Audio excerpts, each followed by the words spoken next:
recuaram 4,2% em novembro de 2021, ante o mesmo mês de 2020, informou nesta sexta-feira, dia 14, o Instituto Brasileiro de Geografia e Estatística, IBGE. Na comparação com outubro de 2021, houve uma alta de 0,6%, tanto no acumulado de 2021 quanto nos últimos 12 meses. O varejo cresceu 1,9%. E aí, para entender um pouco mais do que está acontecendo com o mercado do varejo, eu converso agora com o economista Hugo Garbi. Hugo, muito boa tarde. Esse é um dado positivo. O que mostra nessa comparação com os outros anos? A economia vem reagindo apesar de todo o sufocamento? Boa tarde, William. Um prazer estar com vocês aqui mais uma vez. Olha, William, a expansão do varejo, ela, e principalmente no ambiente de crise econômica que nós vivenciamos hoje, ela é sim um bom sinal. Principalmente o varejo, que sofreu de forma brutal com a pandemia, hoje nós já sentimos essa expansão traduzida pelo aumento de 0,6% em novembro, e em 12 meses uma expansão de quase 2%. 2% estatisticamente parece pouco, mas em termos absolutos, monetários, são alguns bilhões de dólares de expansão no mercado econômico brasileiro. A gente pode traduzir da seguinte forma, né? Quais são as variáveis que impulsionaram as vendas no varejo? Primeiro, a reabertura da economia, né? Ou seja, o varejo abriu as suas portas e agora a gente sente esse reflexo da expansão econômica. Uma segunda variável importante é a redução gradual do desemprego no Brasil. Nós tínhamos 14 milhões de desempregados no auge da pandemia, hoje nós já recuperamos quase 2 milhões de empregos e essas pessoas elas voltaram a consumir. Então a tendência, né, hoje é um resultado a se comemorar e a gente espera para 2022 uma recuperação mais forte, mais robusta ao longo do ano. Como você classifica o varejo no Brasil? A importância dele nesse cenário econômico? Olha, William, o varejo no Brasil ele tem uma importância fundamental, né? Então quando a gente fala de varejo, não são só as grandes redes. Nós estamos falando das pequenas lojas, né, dos pequenos comércios de bairro, nós estamos falando daquelas lojas do interior dos estados, né, que movimentam a economia, que empregam muita gente, que geram, que pagam impostos, né, é importante dizer, que geram renda para a população local. Então o varejo ele tem uma importância brutal, né? Ele sofreu muito durante a pandemia, principalmente essas pequenas lojas, esses pequenos comércios, e agora a gente sente uma recuperação gradual. Ainda muito difícil, importante salientar, esses pequenos e médios empresários, eles ainda estão sofrendo muito com o reflexo da pandemia, mas a importância ela é brutal, né? E a gente sente um otimismo em termos econômicos para 2022. Ele cresce mais do que o PIB brasileiro? Porque ele representa hoje em torno de 26% desse número de trabalhadores formais? O varejo geralmente historicamente ele cresce mais do que o próprio PIB. É curioso isso, né? Porque, veja, quando você tem, em termos econômicos, como é que funciona? Quando você tem uma crise e uma depressão econômica, como nós tivemos com o coronavírus, uma situação muito parecida com a de pós-guerra, geralmente existem ciclos de recuperação econômica. E hoje nós estamos começando a entrar nesse ciclo de recuperação econômica.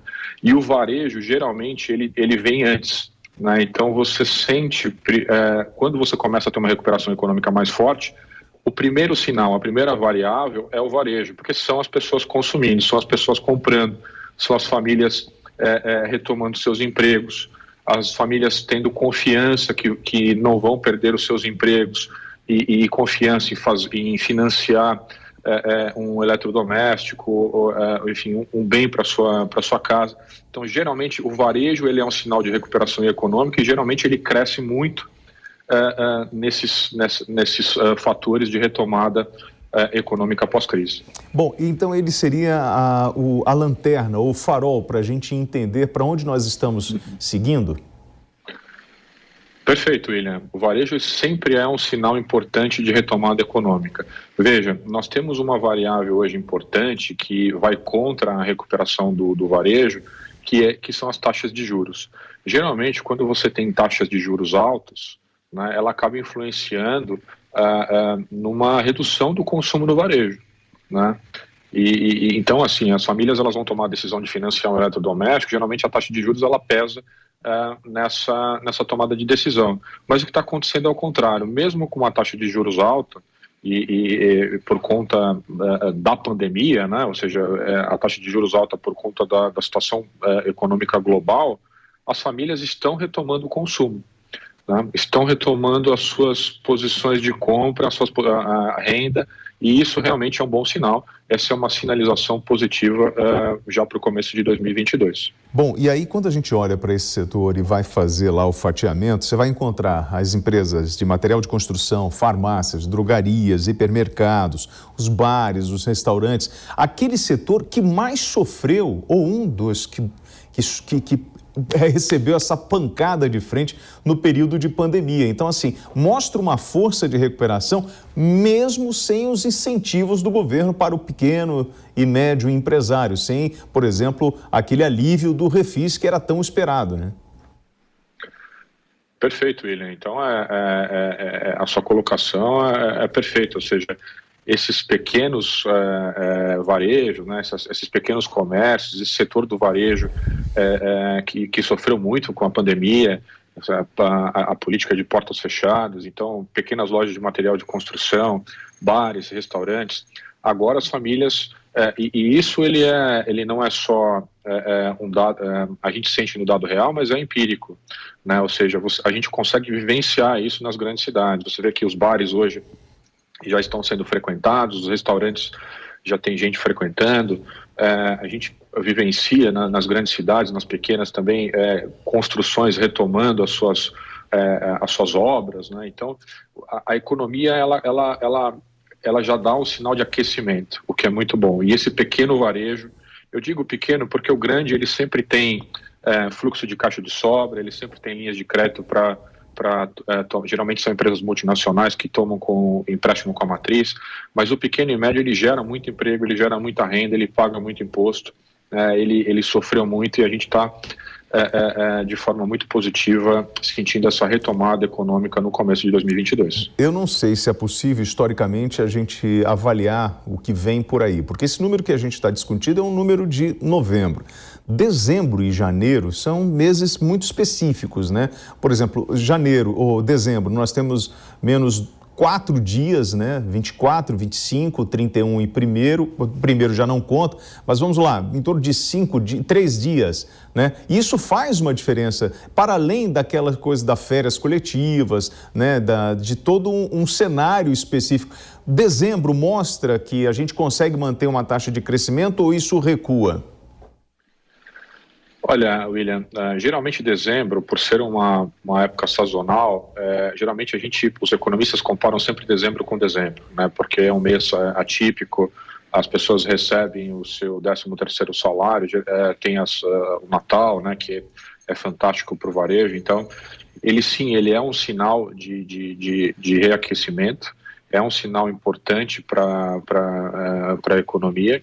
E a expectativa, né, a economia ela é feita sempre de expectativa. A expectativa que nós temos para esse dezembro, ela não diria ligeiramente, mas muito superior comparada naturalmente a 2020 e até 2019, que foi o pré-crise. O que a gente pode comparar, né, essa crise econômica e fazer uma análise das últimas crises, quais são as duas últimas crises anteriores que nós tivemos no Brasil e no mundo. Nós tivemos a crise de 2014 e 2016 no Brasil, que foi uma crise nacional. Importante salientar, não foi uma crise global, né, foi uma crise só brasileira. Enquanto o mundo todo crescia, o Brasil tinha aí 12, 13 milhões de desempregados. E na recuperação econômica, naquela época, 2017, 2018, quando o Brasil começou a recuperar a sua economia, o primeiro sinal de recuperação foi o varejo. Então, a gente, curiosamente, a gente tem essa estatística para poder fazer a comparação. 2008 também, nós tivemos uma crise americana, uma crise global, e a recuperação começou em 2009, 2010, também com o varejo. Então, essas sinalizações são importantes para que a gente tenha convicção de que a gente está no caminho certo. Bom, mas vamos lá, a gente está começando o ano, janeiro é um mês onde você tem aí o aumento, o salário mínimo vai para R$ 1.200, nós temos um acumulado da inflação acima dos 10%. Olhando para essa configuração, esquece dezembro, que dezembro foi o que você falou, é um mês atípico, você vai comparar dezembro com dezembro. Agora, quando você joga para janeiro, você já tem uma característica diferente, né? Porque você tem as pessoas viajando e talvez até economizando, porque gastaram o 13º. Qual é o grande diferencial de janeiro? Olha, William, janeiro, historicamente, você tem um grande endividamento das famílias, né? É um mês que, janeiro e fevereiro, essencialmente, é o mês que as famílias pagam seus impostos, vence PVA, vence IPTU, matrícula de escola dos filhos, enfim, tem uma série de compromissos financeiros que as famílias geralmente retraem o consumo. Isso é histórico, né? Então, todo janeiro tem essa característica nos últimos 30, 40 anos.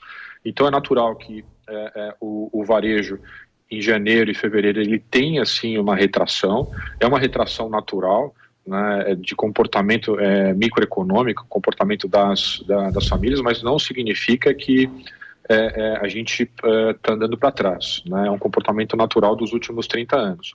O que a gente precisa fazer, né? Precisa analisar qual é o motor da economia, sempre é a geração de emprego e renda, né? Então, a geração de emprego e renda no Brasil, no pós-pandemia, com a reabertura da economia em grande parte dos estados, ela tem sido positiva.